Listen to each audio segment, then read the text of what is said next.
the understanding arrived at earlier today. The armed forces are giving an adequate and appropriate response to these violations, and we take very, very serious notice of these violations. We call upon Pakistan to take appropriate steps to address these violations and deal with the situation with seriousness and responsibility. The armed forces are maintaining a strong vigil on the situation. They have been given instructions to deal strongly with any instances of a repetition of the violations of the borders along the international border as well as the line of control. Good evening. For the last few hours, there have been repeated violations of the understanding arrived at earlier this evening between the Directors General of Military Operations of India and Pakistan. This is a breach of the understanding arrived at earlier today. The armed forces are giving an adequate and appropriate response to these violations, and we take very, very serious notice of these violations. We call upon Pakistan to take appropriate steps to address these violations and deal with the situation with seriousness and responsibility. The armed forces are maintaining a strong vigil on the situation. They have been given instructions to deal strongly with any instances of a repetition of the violations of the borders along the international border as well as the line of control. Pakistan కాల్పుల విరమణ ఒప్పందాన్ని ఉల్లంఘించిందంటూ కూడా భారత విదేశాంగ కార్యదర్శి విక్రమ్ మిశ్రీ మాట్లాడడం చూస్తున్నాం. LOC అలాగే భారత భూభాగంలోని పలు ప్రాంతాల్లో షెల్లింగ్స్ అలాగే సీజ్ ఫైర్ వయలేషన్స్ అనేటువంటివి ఎక్కువగా జరుగుతూ వస్తున్నాయనేటువంటిది కూడా విక్రమ్ మిశ్రీ చెప్పడం జరిగింది. అలాగే భారత దళాల్ని టార్గెట్ చేస్తున్నాయి పాక్ దళాలంటూ కూడా చెప్పడం జరిగింది. ఏదైతే ఇరు దేశాల మధ్య సయోధ్య కుదిరిందో కాల్పుల విరమణకు సంబంధించి దాన్ని వక్రబుద్ధితో పాక్ ఉల్లంఘించిందంటూ కూడా భారత విదేశాంగ కార్యదర్శి స్పష్టం చేశారు. సో పాక్ మరోసారి తన వక్ర బుద్ధిని చాటుకుంది. సో ఎటువంటి స్టెప్స్ తీసుకోబోతుంది భారత సైన్యం అనేటువంటిది ఇప్పుడు పెద్ద చర్చ జరుగుతోంది. ఎందుకంటే సీజ్ ఫైర్ వయలేషన్స్ అనేటువంటివి జరగాలి, సీజ్ ఫైర్ వయలేషన్స్ అనేవి జరగకూడదు అంటూ కూడా పెద్ద ఎత్తున ప్రపంచ దేశాలు కోరుతూ వస్తున్నాయి. సో దానికి అనుగుణంగా ఇవాళ అగ్రిమెంట్ ఏదైతే జరిగిందో ఇరు దేశాల మధ్య దాన్ని పాక్ ఉల్లంఘించింది.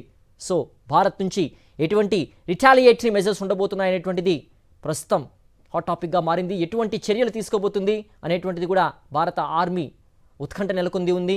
అలాగే ఎలా రియాక్ట్ అవ్వబోతుంది భారత ఆర్మీ, నేవీ, డిఫెన్స్ అనేటువంటిది కూడా ఉత్కంఠగా నెలకొన్న పరిస్థితులు కనిపిస్తున్నాయి. మరింత సమాచారం మా ఢిల్లీ ప్రతినిధి వెంకటేష్ అందిస్తారు. వెంకటేష్, కాల్పుల విరమణ ఒప్పందాన్ని కూడా మరోసారి పాక్ ఉల్లంఘించింది, ఏదైతే సయోధ్య కుదిరిందో దాన్ని ఉల్లంఘించిందంటూ కూడా భారత విదేశాంగ కార్యదర్శి మీడియా ముందుగా చెప్పడం జరిగింది. దీన్ని ఎలా చూస్తున్నారు, పూర్తి వివరాలేంటి వెంకటేష్? పాకిస్తాన్ భారత్ మధ్య కాల్పుల విరమణ చేయాలనేటువంటి ఒక అవగాహన కుదిరింది. So director general military operation స్థాయిలో దీనికి సంబంధించినటువంటి ఒక అగ్రిమెంట్ జరిగినటువంటి నేపథ్యంలో అకస్మాత్తుగా పాకిస్తాన్ 3-4 గంటల వ్యవధిలోనే ఆ అవగాహనకు తూట్లు పొడుస్తూ శ్రీనగర్ లోను అలాగే ఇటు గుజరాత్ లోని కచ్ ప్రాంతంలో డ్రోన్లతో దాడులకు దిగింది. ప్రధానంగా శ్రీనగర్ లోని ఆర్మీ హెడ్ క్వార్టర్ పైన డ్రోన్ దాడికి ప్రయత్నించింది. సో వాటన్నిటిని సక్సెస్ఫుల్ గా ఆర్మీ న్యూట్రలైజ్ చేసింది. ఎందుకంటే పాకిస్తాన్ ఎప్పటికీ నమ్మలేనటువంటి ఒక శత్రు దేశం. సో ఆ నేపథ్యంలో పాకిస్తాన్ చెప్పేటువంటి మాటల్ని 100% నమ్మడానికి లేదు. సో ఆ పరిస్థితుల మధ్యలో కంప్లీట్ అలర్ట్నెస్ కొనసాగుతోంది. హై అలర్ట్ అన్ని రాష్ట్రాల్లో, సరిహద్దు రాష్ట్రాల్లో కొనసాగుతుంది. కాబట్టి పాకిస్తాన్ చేసేటువంటి ఈ దుశ్చర్యను ఎప్పటికప్పుడు ఎండగడుతూ వస్తూ తిప్పికొడుతున్నటువంటి సందర్భం. సో ఈ కాల్పుల విరమణ ఒప్పందాన్ని ఉల్లంఘించినటువంటి విషయాన్ని అధికారికంగా కేంద్ర ప్రభుత్వం ధృవీకరించింది. కేంద్ర విదేశాంగ శాఖ మంత్రి విక్రమ్ మిశ్రీ కొద్దిసేపటి కిందటే మాట్లాడారు. క్లియర్ గా పాకిస్తాన్ తాను ప్రతిపాదించినటువంటి అగ్రిమెంట్ నే ఉల్లంఘిస్తోంది. ఈ ఉల్లంఘనకు పాకిస్తానే సంపూర్ణంగా బాధ్యత వహించాల్సిందే. దీనికి ఈ అంశాన్ని ఉల్లంఘన జరగడాన్ని తాము చాలా సీరియస్ గా పరిగణిస్తున్నటువంటి విషయాన్ని స్పష్టం చేసింది. అలాగే ఈ ఉల్లంఘన ఎవరు చేశారు, దీని వెనకాల ఎవరున్నారు, దీనికి సంబంధించినటువంటి కంప్లీట్ ఒక ఇన్వెస్టిగేషన్ జరగాలి అని భారత్ డిమాండ్ చేసినటువంటి పరిస్థితి. నిజానికి చాలా హైయెస్ట్ లెవెల్లో దీనిపైన చర్చలు జరిగాయి. ఈ రెండు దేశాల మధ్య సీజ్ ఫైర్ జరగాలని అమెరికా మీడియేషన్ చేసింది.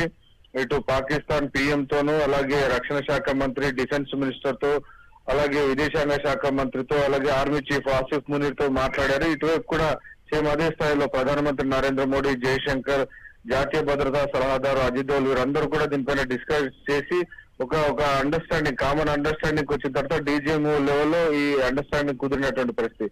సో అకస్మాత్తుగా దీన్ని తూట్లు పొడవేయక ఎవరున్నారు, దీనికి సంబంధించినటువంటి కంప్లీట్ కార్వాయి జరగాల్సినటువంటి అవసరం ఉందని కేంద్ర ప్రభుత్వం డిమాండ్ చేసింది. నిజానికి చాలా సర్ప్రైజింగ్ గా కొద్దిసేపటి కిందట ఒక డెవలప్మెంట్ చోటు చేసుకుంది. ఒకవైపు పాకిస్తాన్ కాల్పుల విరమణ కొనసాగిస్తున్నటువంటి సమయంలోనే China finance minister Pakistan deputy prime minister Ishaq Dar phone చేశారు. పాకిస్తాన్ కు తాము అండగా నిలబడుతున్నామని, పాకిస్తాన్ ఇంటికి సావర్నిటీని కాపాడే విషయంలో పాకిస్తాన్ కు అండగా నిలబడతామని చైనా ఫోన్ చేసి చెప్పినటువంటి పరిస్థితి. సో ఆ పరిస్థితి మధ్యలో చైనా అండ చూసుకుని ఈ రకమైనటువంటి దుస్సాహసానికి ఒడిగడుతుందనేటువంటి ఒక అంచనాలు వస్తున్నాయి. సో ఏదేమైనప్పటికీ పాకిస్తానే ఈ కాల్పుల విరమణకు ప్రతిపాదన పెట్టింది కాబట్టి ఈ విరమణ ఎలా ఉల్లంఘించారో దీనికి సంబంధించినటువంటి ఒక విషయం పైన ఇన్వెస్టిగేషన్ జరగాలని భారత్ కోరుకుంటుంది. వాటితో పాటు ఈ కాల్పుల విరమణ అవగాహనను తాము తప్పుకుంటున్నట్టు కూడా భారత్ చెప్పలేదు. సో క్లియర్ గా మొత్తం రెస్పాన్సిబిలిటీ మొత్తం కూడా పాకిస్తాన్ పైనే వదిలివేసినటువంటి పరిస్థితి. సో డెఫినెట్ గా ఈ మొత్తం వ్యవహారాన్ని మనం విశ్లేషిస్తే ప్రభుత్వానికి ఆర్మీకి మధ్య కంప్లీట్ గ్యాప్ కనబడుతుంది. సో దానివల్లనే ప్రభుత్వం తీసుకున్నటువంటి నిర్ణయాన్ని ఆర్మీ అమలు చేయడం లేదు. ఫలితంగానే ఆర్మీ తనకు ఇష్టం వచ్చినట్టుగా కాల్పులను కొనసాగిస్తూ, డ్రోన్లను ఉపయోగిస్తూ పాకిస్తాన్ ప్రభుత్వం తీసుకున్నటువంటి నిర్ణయాన్ని అమలు చేయడం లేదని మనకు క్లియర్ గా అర్థమవుతుంది. సో దీనికి సంబంధించి పాకిస్తాన్ వైపు నుంచి ఒక అధికారిక ప్రకటన రావాల్సి ఉంది. అలాగే వెంకటేష్, ఏదైతే సీజ్ ఫైర్ వయలేషన్స్ జరిగాయో, కాల్పుల విరమణకు సంబంధించి కూడా తూట్లు పొడిచిందో, అది కేవలం జమ్మూ అండ్ కాశ్మీర్ రాష్ట్రానికే పరిమితమైందా, లేకపోతే రాజస్థాన్, గుజరాత్, అలాగే ఏవైతే బార్డర్ స్టేట్స్ ఉన్నాయో అక్కడ కూడా కాల్పుల విరమణ ఒప్పందాన్ని ఉల్లంఘించడం జరిగిందా? సీజ్ ఫైర్ వయలేషన్స్ కొనసాగుతున్నాయి. ఇంటర్నేషనల్ బార్డర్ LOC వెంట ఈ సీజ్ ఫైర్ వయలేషన్ కొనసాగుతుంది.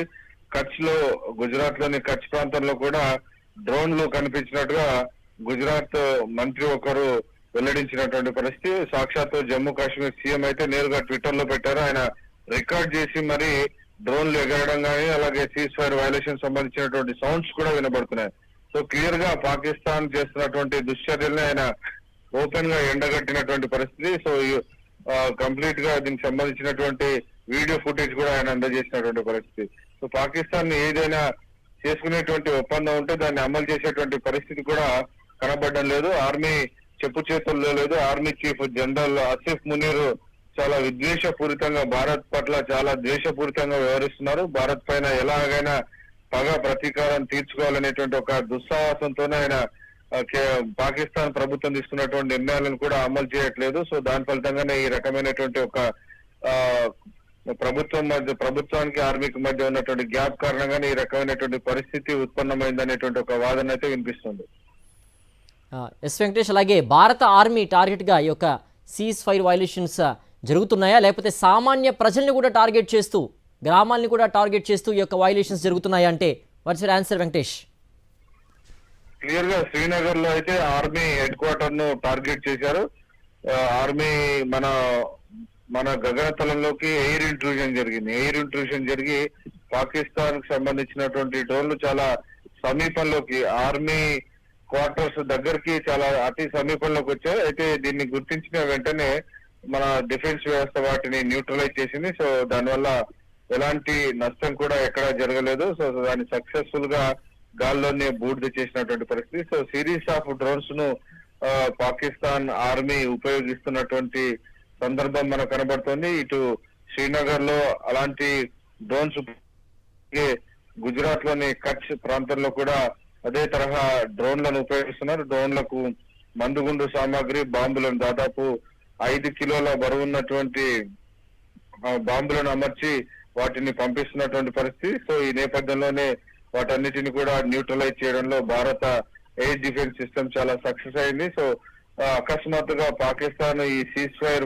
వయలేషన్ చేయడానికి గల కారణాలు ఏంటి, దీనికి సంబంధించినటువంటి ఇంకా పూర్తి వివరాలు అందాల్సి ఉంది.